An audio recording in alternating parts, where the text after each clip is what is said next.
Hi, ಎಲ್ರಿಗೂ ನಮಸ್ಕಾರ. ಇವತ್ತಿನ ಒಂದು ರೆಸಿಪಿ ನೀವು ನೋಡ್ತಾ ಇರ್ಬೋದು. ಸಾಫ್ಟ್ ಆದಂಥ, ಅಷ್ಟೇ ಸ್ಪಾಂಜಿ ಆದಂಥ ರೆಸಿಪಿ, ಅದೇ ಇಡ್ಲಿ ರೆಸಿಪಿ. ಹಾಗೆ ಒಬ್ಬೊಬ್ಬರ ಕೈಯಲ್ಲಿ ಇದೇನಾಗ್ಬಿಡುತ್ತೆ ಅಂತ ಹೇಳಿದ್ರೆ ತುಂಬ ಹಾರ್ಡಾಗಿ ಬಂದುಬಿಡುತ್ತೆ. ಹಾಗಾಗಿ ನಾನು ಮಧ್ಯದಲ್ಲಿ ಏನು ಮಾಡ್ತಾ ಇದ್ದೇನೆ, 2 ಟಿಪ್ಸ್ಗಳನ್ನು ನಿಮಗೆ ಕೊಡ್ತಾ ಇದ್ದೇನೆ. ಆ ಟಿಪ್ಸ್ ನೀವು ಉಪಯೋಗಿಸ್ಕೊಂಡ್ರೆ ಈ ಇಡ್ಲಿಯನ್ನು ತುಂಬ ಸಾಫ್ಟಾಗಿ ನೀವು ಮಾಡ್ಕೊಳ್ಬೋದು. ಹೇಗೆ ಮಾಡೋದು ಅಂತ ಹೇಳಿ ನೋಡೋಣ.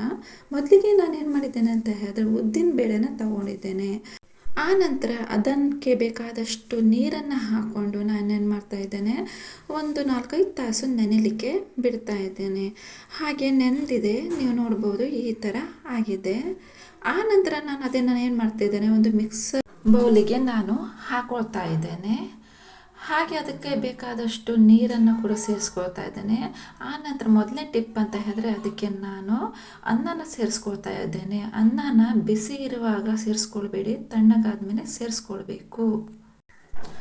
ನೋಡ್ಬೋದು ಯಾವ ಥರ ಇದು ನೈಸಾಗಿ ಗ್ರೈಂಡ್ ಆಗಿದೆ ಅಂಥೇಳಿ. ಆ ನಂತರ ಅದನ್ನು ನಾನು ಇನ್ನೊಂದು ಪಾತ್ರೆಯಲ್ಲಿ ತಗೊಳ್ತಾ ಇದ್ದೇನೆ. ನೋಡ್ತಾ ಇದ್ದೀರಲ್ವಾ, ಇನ್ನೊಂದು ಪಾತ್ರೆ ತಗೊಂಡ ನಂತರ ಏನು ಮಾಡಬೇಕು ಅಂತ ಹೇಳಿದ್ರೆ ಅದಕ್ಕೆ ಬೇಕಾದಷ್ಟು ನೀರನ್ನು ಸೇರಿಸ್ಕೊಳ್ತಾ ಇದ್ದೀನಿ. ಜಾಸ್ತಿ ನೀರನ್ನು ಸೇರಿಸ್ಕೊಳ್ಬೇಡಿ.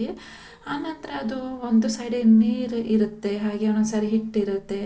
ಈ ಥರ ನೀವು ಏನು ಮಾಡಬೇಕು, ಚೆನ್ನಾಗಿ ಮಿಕ್ಸ್ ಮಾಡ್ಕೊಳ್ಬೇಕು. ಆ ನೀರಿಗೆ ಚೆನ್ನಾಗಿ ಹೊಂದ್ಕೊಂಡು ಹೋಗೋ ಥರ ಮಿಕ್ಸ್ ಮಾಡ್ಕೊಳ್ಬೇಕು. ನೋಡ್ತಾ ಇದ್ದೀರಲ್ವಾ, ಈ ಥರ ಮಿಕ್ಸ್ ಮಾಡ್ಕೊಳ್ಬೇಕಾಗತ್ತೆ. ಹಾಗೆ ನಾನು ಅದಕ್ಕೂ ಬೇಕಂತ ಹೇಳಿ ಏನು ಮಾಡಿದ್ದೇನೆ ಅಂತ ಹೇಳಿದ್ರೆ ರವೆಯನ್ನು ತಗೊಂಡಿದ್ದೀನಿ. ಇಡ್ಲಿ ರವೆ ಅಂತ ಕರೀತಾರೆ. ಅದನ್ನು ಕೂಡ ನಾನು ಒಂದು ಕೈಯಿಂದ ಹಾಕ್ಕೊಂಡು ಇನ್ನೊಂದು ಕೈಯಿಂದ ಚೆನ್ನಾಗಿ ಮಿಕ್ಸ್ ಮಾಡ್ಕೊಳ್ತಾ ಇದ್ದೇನೆ. ಏಕೆಂತ ಹೇಳಿದ್ರೆ ಅದರಲ್ಲಿ ಗಂಟುಗಳು ಕಟ್ಟಬಾರ್ದು ಅಂತ ಹೇಳಿ. ಹಾಗೆ ನೀವು ನೋಡಿಕೊಂಡು ಮಾಡ್ಕೊಳ್ಳಿ, ಈ ಥರ ಮಾಡ್ಕೊಳ್ಬೇಕು. ಆ ನಂತರ ಅದಕ್ಕೆ ಅದನ್ನು ನಾನು ಚೆನ್ನಾಗಿ ಮಿಕ್ಸ್ ಮಾಡ್ಕೊಳ್ತಾ ಇದ್ದೀನಿ. ಮತ್ತು ನೀರನ್ನು ಆ್ಯಡ್ ಮಾಡ್ತಾ ಇಲ್ಲ.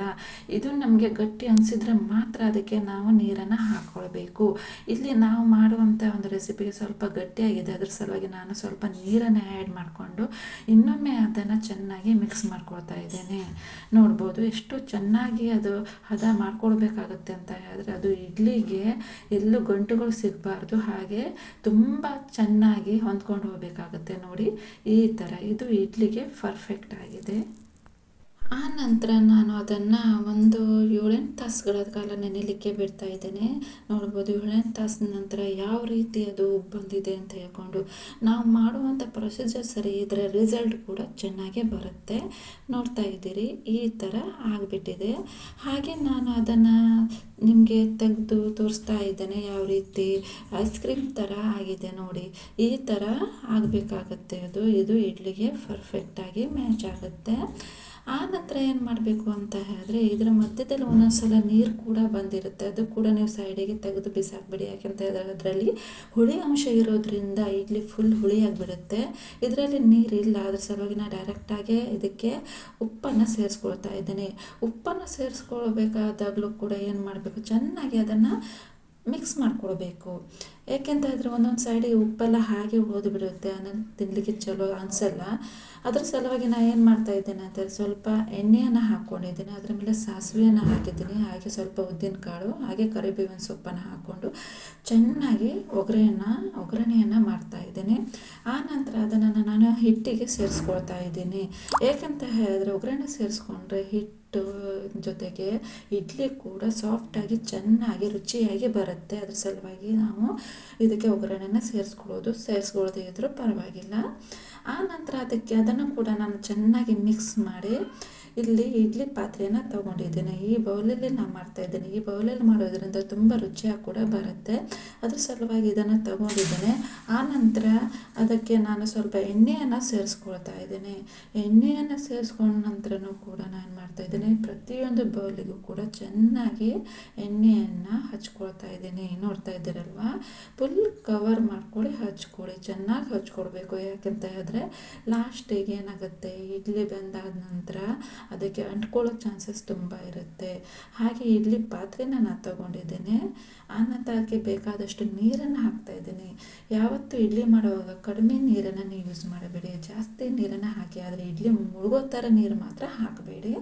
ಇದು ನನ್ನ 2ನೇ ಟಿಪ್ ಆಯಿತು. ಹಾಗೆ ನಾನೇನು ಮಾಡ್ತಾಯಿದ್ದೇನೆ ಅಂತ ಹೇಳಿದ್ರೆ ಒಂದೊಂದಾಗಿ ನಾನು ಇದಕ್ಕೆ ಹಿಟ್ಟನ್ನು ಸೇರಿಸ್ಕೊಳ್ತಾ ಇದ್ದೇನೆ. ಹಿಟ್ಟನ್ನು ಸೇರಿಸ್ಕೊಳ್ಬೇಕಾದಾಗ ನಾವೇನು ಮಾಡಬೇಕು, ಅರ್ಧದಷ್ಟು ಬೌಲಲ್ಲಿ ಮಾತ್ರ ಹಿಟ್ಟನ್ನು ಹಾಕ್ಕೊಳ್ಬೇಕು.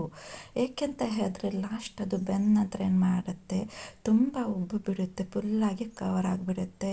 ಅದಕ್ಕೆ ಆದಷ್ಟು ನೀವು ಇದಕ್ಕೆ ಅರ್ಧದಷ್ಟು ಮಾತ್ರ ಹಿಟ್ಟನ್ನು ಹಾಕ್ಕೊಳ್ಬೇಕು. ಆನಂತರ 15 ನಿಮಿಷಗಳ ಕಾಲ ನಾನು ಗ್ಯಾಸ್ ಮೇಲೆ ಬೇಯಿಸ್ಕೊಂಡಾಗಿದ್ದೇನೆ. ನೋಡ್ಬೋದು ಯಾವ ಥರ ಆಗಿದೆ ಅಂತೇಳಿ. ಇದು ಯಾವುದು ಕೂಡ ಸ್ಪೂನಿಗೆ ಅಂಟ್ಕೋತಾ ಇಲ್ಲ, ಚೆನ್ನಾಗಿ ಬೆಂದಿದೆ. ಆ ನಂತರ ನಾನೇನು ಮಾಡ್ತಾ ಇದ್ದೇನೆ ಅಂತ ಹೇಳಿದ್ರೆ, ಇದನ್ನು ಒಂದೊಂದಾಗಿ ನಾನು ನಿಮಗೆ ತೋರಿಸ್ತಾ ಇದ್ದೇನೆ. ಇಡ್ಲಿ ಯಾವ ರೀತಿ ಎಷ್ಟು ಸ್ಪಾಂಜಿಯಾಗಿ ಹಾಗೆ ಎಷ್ಟು ಸಾಫ್ಟಾಗಿ ಬೆಂದಿದೆ ಅಂಥೇಳಿ. ಈ ಥರ ನಮಗೆ ಯಾವ ರೀತಿ ಬೇಕೋ ಆ ರೀತಿ ರೆಡಿ ಆಗುತ್ತೆ.